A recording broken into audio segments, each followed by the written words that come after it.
મજામાં ને? સવારમાં બધાએ નાસ્તો કર્યો ને બરાબર? આજે નાસ્તામાં શું ખાધું તું સવારમાં? પુલાવ અને બીજું શું ખાધું? કેવો લાગ્યો નાસ્તો તમને? મજા આવી ને નાસ્તો કરવાની? પછી અભિનય ગીત કરવાની મજા આવી? તો ચલો આજે સરસ મજાની વાર્તા સાંભળી છે ને? કેટલાને વાર્તા સાંભળવી ગમે છે? તો આજે હું તમને સરસ મજાની વાર્તા કહું છું. ચલો, વાર્તાનું નામ છે બિક્કણ સસલી. શું નામ છે? કાલે આપણે સસલીની વાર્તા કીધી હતી. આજે આપણે બિક્કણ સસલી વિશે વાર્તા સાંભળીશું બધા. તો એક સુંદર મજાની સસલી હતી. સસલી પોચી પોચી ધોળી ધોળી મસ્ત મજાનું સસલું હતું. પણ એ તો ભારે બિક્કણ. કેવું હતું? બિક્કણ એટલે ડર લાગે એવું. તમે ક્યાંક જાઓ તમને ડર લાગે. સાંજે અંધારામાં ચાલતા હોય તો તમને ડર લાગે. તમને કૂતરાથી ડર લાગતો હોય, ગાયથી ડર લાગતો. આ સસલી તો એવું નહીં, ડર્યા જ કરે.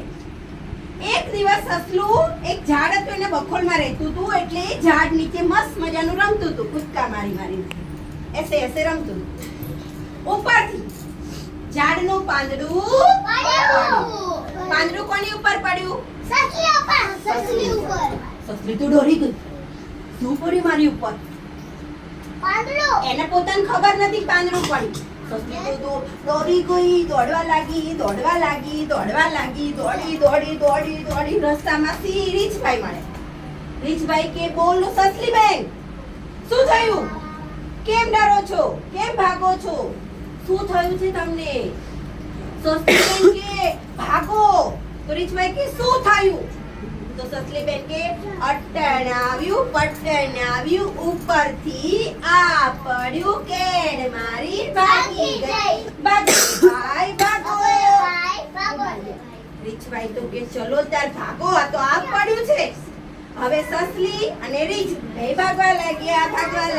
આગળ મળ્યા શિયાળભાઈ આયા. શિયાળભાઈએ જોયું કે રીછભાઈ અને સસલીબેન બે ભાગી રહ્યા છે. એટલે રીછભાઈએ પૂછ્યું શિયાળભાઈ કે શું થયું? કેમ ભાગો છો? તો સસલી બોલી તમે ભાગો. તો કે કેમ? તે કે અટડાવ્યું પટડાવ્યું ઉપરથી આ પડ્યું કેડ મારી ભાગી ગઈ. ભાગો રે ભાઈ ભાગો. પછી આને વિચાર્યું કે હવે તો ભાગવું જ પડશે. એટલે એને પણ એની સાથે દોડવાનું ચાલુ કરી દીધું.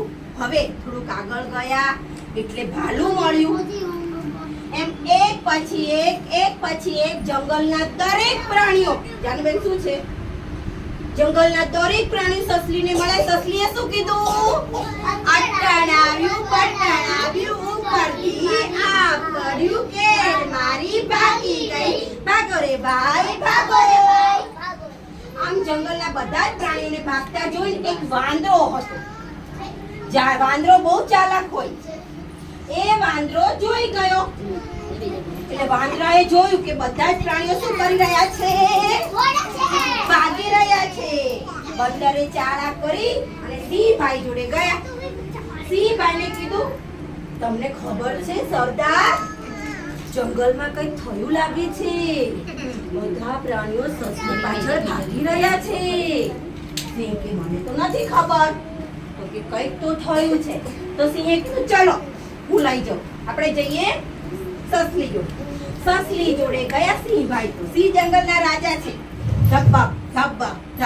ધબક સસલી ઊભી હતી. સસલીને એમ પૂછ્યું શું થયું સસલી બેન? કેમ બધાને જંગલની ટોળકી લઈને ભાગી રહ્યા છો? જંગલમાં શું થયું છે? જંગલમાં કોઈ આફત આવી છે? સસલી બોલી સરદાર ભાગો. અટડાવ્યું પટડાવ્યું ઉપરથી આ પડ્યું કેડ મારી ભાગી ગઈ. ભાગો રે ભાઈ ભાગો. પેલા સિંહે કીધું એવું થયું છે કે આ પડ્યું છે, ચાલ મને બતાય. તો સસલી બેન કે ચલો મારી પાછળ બધા ગયા. જંગલની આખી ટોળકી સિંહભાઈ બધા જ ગયા.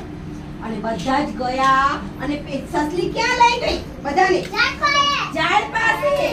અને જોયું તો ત્યાં તો નતું આબ પડ્યું કે નતું અટણ આવ્યું નતું પટણ પરથી શું પડ્યું તું સિંહભાઈ તો પાંદડું જોયું અને સસલી બેનને કહ્યું સસલી તારી ભીખણ જાત સૌની તો તે લીધી લાત આ તો છે પાંદડું આ નથી આપ શું હતું એ સસલીએ શું જોયું તું પાંદડું હતું પણ એને જોયું નતું એને ખબર નહોતી પાંદડું છે પછી રીસે કે સિંહે કીધું કે સસલી તારી આ ભીખણ જાત છે ને જે તું બી કરસ ડર કરસ બધાથી ડરે છે વારંવાર બી જા એના કારણે આખું જંગલ તે ગાંડું કર્યું છે એટલે કોઈ પણ વાત જાણ્યા વગર આપણે ડરવું જોઈએ ડરવું જોઈએ પણ જ્યાં ડરવાનું છે ત્યાં ખોટી અફવામાં પણ કોઈની આપવું જોઈએ નહીં બરાબર હવે યાદ રહેશે ને બધાને આપણે કોની વાર્તા કીધી ચાલો તારી